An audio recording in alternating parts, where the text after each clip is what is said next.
Hello viewers, welcome back to new video. In this video, I will show Facebook Reels or video no sound problem. Let's see how to solve this problem. Go to phone setting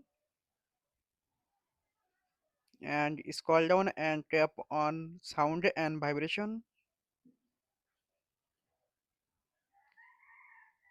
Increase media sound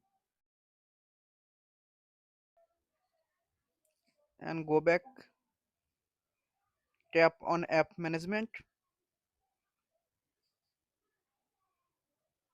and tap on app list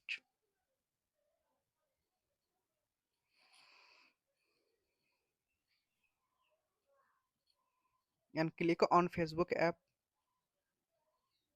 Tap on force stop. Tap on OK and tap on storage and cache. Tap on clear storage. Tap on delete. Facebook Reels or video no sound problem solved. Thanks for watching. Don't forget like and subscribe.